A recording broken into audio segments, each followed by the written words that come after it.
Hello and welcome to episode 3 of Judgement Day with me, Marc Cairney. It's the time of the week where we get to answer a few questions put in by yourselves to me on the community page with a few questions during the week about how to put a question in. If you go to the Boise Bus logo on the YouTube page, you'll see at the very top, you'll see links, videos, live, etc. Just scroll along to you see community, click on that and then just type in your question. And I think the first question we have got is from Alex Subsea.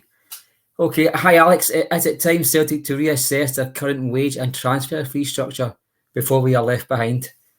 Well, this is something we've discussed many times on the pod, Alex, and I think Boyce in particular, he seems to be on the same wavelength as me. We can't be in 2023 still bulking at paying 2002 wages, 2002 transfer fees. It's just not good enough for a club besides the Celtic. Now, I think we have seen the last 4 or 5 years with £9 million for Edouard. We had, I think it was £8 million for Julian, 7 for Carter Vickers, and another 7 for Jota. Now, that's good business for Celtic. You'll not lose money on these players. But what I want to see is Celtic going for the £2.5 million left back, for talking sake, and got to the next level. Got to the £4 million left back, the £5 million left back. Now, it's served as well just now. What we've noticed is Ange Postecoglou knows the Asian market very, very well, so he can tap into an untapped market, so to speak. I know Motherwell and I think it's Hearts have just signed 2 Asian-based players, so that market is getting bigger. It's getting opened up to people. You know, they're looking at it and seeing there's a lot of gems out there. And by the way, it's only going to grow. There'll be teams in England that will want to cut out the middleman eventually and just snap up these players. So we can't always rely on Ange picking out a gem like Hattati for £1 million, for talking sake. That doesn't work well. You can't keep on shopping in Aldi and expect to produce like Waitrose. I just don't think it works. I think Celtic... I think, in my opinion, I think Celtic are scared to set a precedent. They think if they go in and start bidding £10 million for players, they're going to end up like a Man City type where, no, relative I'm talking about, they're thinking if they're going to start spending £10 million, that's automatically going to be set as a standard for Celtic. When Celtic are interested in players, that they're going to hype up their asking price. And we've already seen it in Scotland. I mean, it's a well-known narrative that Celtic won't get players on the cheap within Scotland anymore. I mean, look at Hibs just now. There's talk of Nisbet come to Celtic, or there was at least the fans were wanting Celtic to pose a question. And we're all saying that we'll not get that guy for £3 million. As soon as Celtic want him for Hibs, it's going to be £4 million. It's going to be 4.5. And there's a bit of history with Rob Petrie at Hibs, and I think it was Lawwell with Celtic at the time. And I don't think the two clubs really got on. There's maybe reasons that we don't know about, but I just don't think you can improve as a club long term when you've got a wage structure and a transfer structure that's gone back over 20 years. I mean, we were signing Chris Sutton for £6 million in June 2000, and then we had Celtic fans with their eyes popping out in July 2022 when we're spending £7 million for a guy of the calibre of Cameron Carter-Vickers. We should be expecting that level of investment by the club. Now, if you're telling me the season tickets and the shirt sales prices are the same as 2020, I'll laugh at you. Inflation's risen for every department at Celtic except the money Celtic want to spend. And I think if Celtic want to progress to the next level, and I'm not just talking about competing in Europe, I'm talking about actually making a fist at it. I'm talking about going for second place in the Champions League and seeing that as a realistic goal for Celtic. I mean, we've all seen that the PSGs are spending 200 million, they've got £100 million striker, Liverpool spending 40 million. We're not expecting to win the Champions League. We're not even expecting to get to the last 4. But I expect any team that walks out with a Celtic badge on, wearing that strip, to be competitive at a level where you can seriously, on any given night, beat anybody. And the new, Ange's playing some of the best football that we've seen in a long, long time, we're still a bit too far away from my liking. And until we get serious, I don't think we can be expecting anything other than the results we're getting in Europe, because we can invest to a minimum effort, minimum level, and still win the league in Scotland. Because all we've got to beat is Rangers. If we just stay that much above Rangers, we'll always win. But that's not how you progress. You've got to actually want to beat yourself. You've got to want to beat last year's figures. You've got to want to beat last year's type of player. Beat the previous crop of youth players. You want to make them better. And that's an investment. Or the club, higher transfer fees when called for, higher wages when called for. You can't have a wage bracket. You can't have a top earner and you can't go over that, because what that does is that sets you aside for everybody else. I mean, if you're talking about a player, a game changer for talking to, you're talking about a guy that's maybe, that it may not be easy to hear this, but if we seen a player who was that bit better than Callum McGregor, for talking sake, and he was able to get us to the next level. I'm not saying Celtic should be looking for looking for a player better than Callum McGregor, but I'm just saying if there's a player out there that was available and was happy to come to Celtic, would we break that wage structure for him? I don't know. We're scared to tell the team that there's a guy getting 20 grand more than them, but that shouldn't be the case. Even at teams like Real Madrid, you'll have guys on 250 grand a week and guys on 70. It's what you're worth, and every player's worth something different. And until Celtic realise that, and Celtic get with the times, I think we will reach a glass ceiling. And Celtic have always had a glass ceiling, but see Celtic, they're a monster, but they seem to be stuck inside a teddy bear's body. And that was a good question, Alex. Keep coming in, mate. You've had a few good questions so far, so thanks for that, buddy. Next question is from Seamus Weatherhall. Hi, Seamus. Hope you're doing well. When Ange said we were prepared for fan favourites to leave, do you think he was specifically referring to Giakoumakis and Juranovic? I think he would have known very, very well what players were leaving this window. I think conversations maybe take place maybe late November, maybe even with the World Cup being on.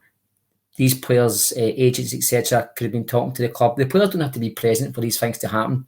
They could just be representing them, and then they go back to the players with information. I think Juranovic was probably one that was coming in summer. I just don't think the timing was right for Celtic. I don't think there was an offer coming in for Juranovic, and probably the fee was just no there for Celtic either.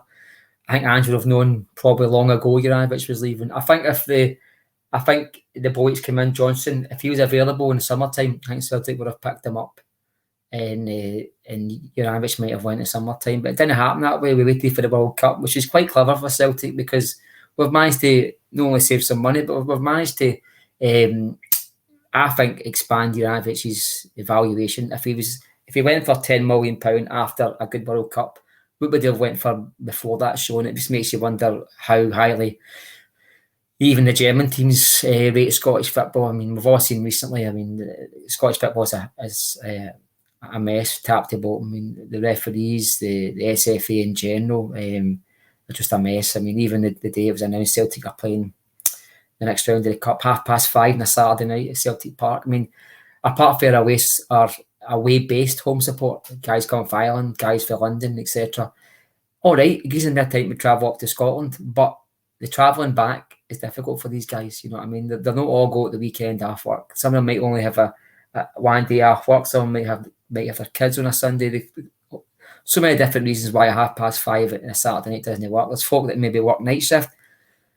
I mean, I don't think it's on TV. I know. I'm assuming it might be. I know BBC's picked up the Falkirk Darvel game, so maybe it's something to do with that. Maybe we're going to play after it. But I think the SFA are a mess. That's a different story, right enough. But Giakoumakis, I mean, I think this one's came a wee bit of a surprise. I think what's happened is he's changed his agent, I believe, and I think they've came to the table and tried to renegotiate his salary by the sounds of it, and they've not came to a conclusion. Either side's been kind of too far apart to get this resolved.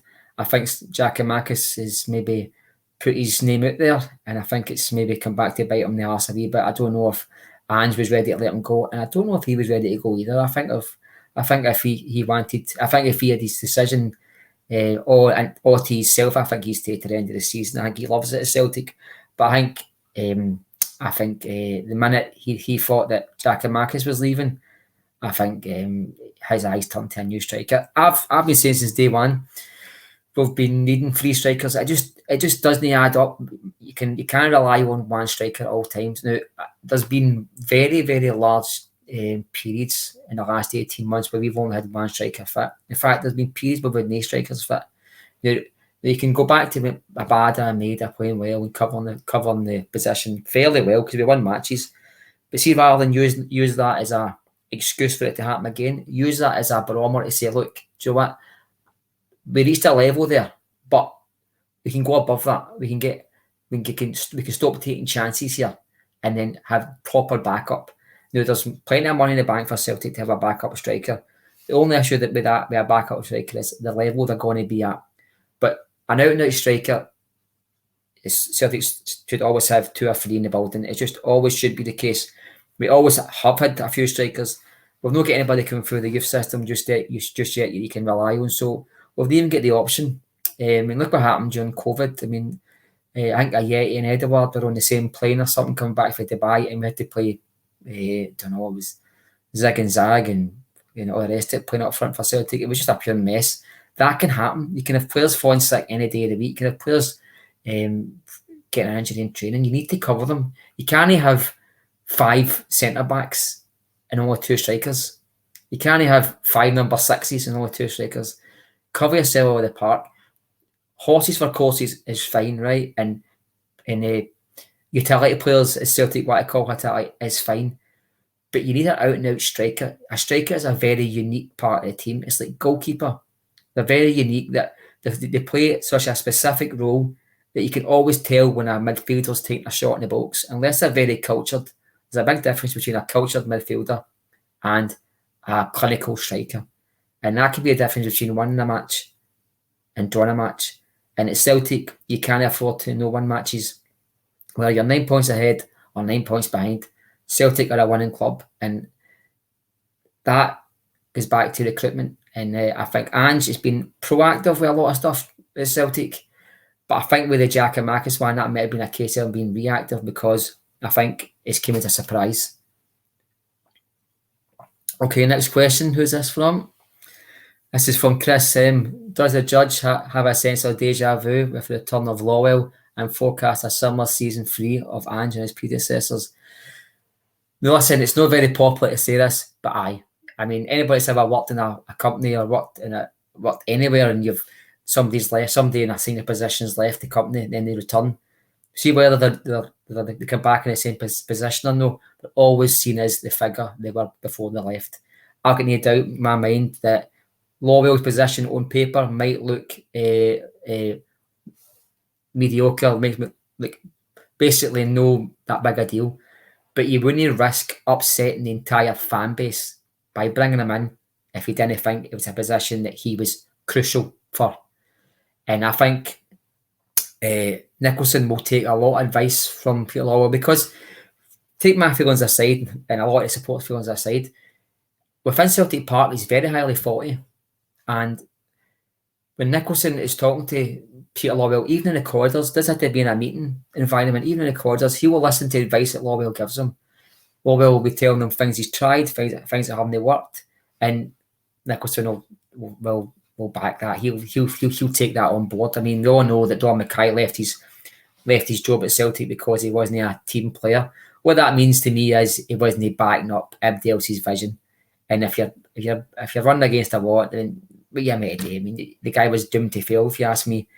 So my worry is season 2 for a Celtic manager under Lawwell has always been tricky. I always think any new Celtic manager that's come in has always got what they've been asking for. They've always got that big money player. They've always got a chance to build a team. The second season starts to be diluted. Well, we've no sort this season. Some of the signings we've made haven't been as good as we hope, but the level of investment has been okay. Angie's net spend is something like £2 million. He's done really well, and that's not accounting for the 40 or 50 million he made last season for the Champions League, winning the league and winning the cup. So without all that, the guy's done the guy's only spent £2 million when you weigh in his incomings and outgoings. That's a fantastic bit of business by Celtic. It just shows you how good a job the guy's doing. My worry is, as you say, season 3 becomes the sticking point. Does a talking sake worst case scenario, does a Hattati go for 15 million and we bring in a guy for Hibs for 2? You know, does a Carter Vickers leave for 15 million and we promote somebody for the youth team, or we bring in a guy on loan from Man City? Are these things? Would I be surprised if any of these things happen? No, I just don't trust Peter Lawwell. I don't trust his motives. I think he's a money man, which is all right if you were invested inside Celtic. We all know Celtic's second biggest shareholder is an umbrella company called Linso Train. They want to return their money, and that's a difficult part of the Celtic is when your second biggest shareholder wants to return their money, what you're spending has got to be scrutinised. But Celtic are making a lot of money for these people, and they're getting returns on their money and then some. So Peter Lawwell is more than capable of upsetting a manager. And if Ange Postecoglou is the man that we all think he is, would he stick for a Peter Lawwell put his nose in? I think Peter Lawwell would get told to bolt after Ange Postecoglou. I think Ange Postecoglou would walk out of Celtic if Lawwell was telling him what players to sign and what players he was getting and what players he's not getting. And we can't have it both ways. We can't say here that Ange Postecoglou is so sticking to his principles and would never budge for anybody, but Peter Lawwell won't butt in, because if he did, Ange would leave. But you can't have it both ways when you're talking about this scenario. You can't say, because they both are mutually exclusive. If the two of them come together, there's only going to be one loser, and that's the Celtic fans. So I think Peter Lawwell doesn't care about what me and you, anybody watching this, thinks in the stands. I mean, COVID season proved that. I mean, we all know that they kept Neil Lennon in charge to spite the fans. So they wouldn't really care about the fans. I mean, we all can sit and bitch and moan, but you know what? We're still going to buy our season tickets. We're still going to buy our strips. And they know that. And I think Peter Lawwell in particular, he wouldn't care about Celtic fans being disgruntled. He's probably even got social media. He probably doesn't care about it.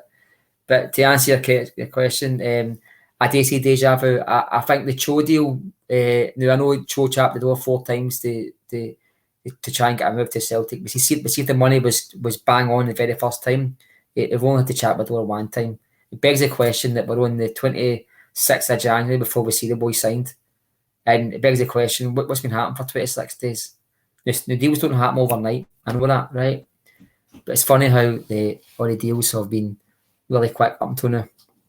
And we'll get to so thanks for that question, Chris. This is the last question for the Holy Goalie. Does the judge approve of pineapple on a pizza? No, I don't. No, pizza is one of my favourite foods. Holy Goalie, and I think it's a disgrace. Anybody would put a pineapple on a pizza. It's an insult to anybody for Italy. I just don't think it goes. I just stick to my jalapenos and my pepperoni. But no, anybody. I know that I get the sweet and sour. It works sometimes, but no for me, mate. I think that's just a disgrace. I think if you eat things like that, you probably sit in the posh end at Celtic Park. No for me, mate. That's a good question. Keep all your questions coming in. On the community page, guys, don't forget, just scroll along the top, click on the Bossy Bus icon, and you'll see it next to the live channel, videos, etc. You'll see the page for it, the community page. And thanks for that. Tune in next week for another edition of Judgment Day. Don't forget to like and subscribe. And thanks for watching, guys. Take care.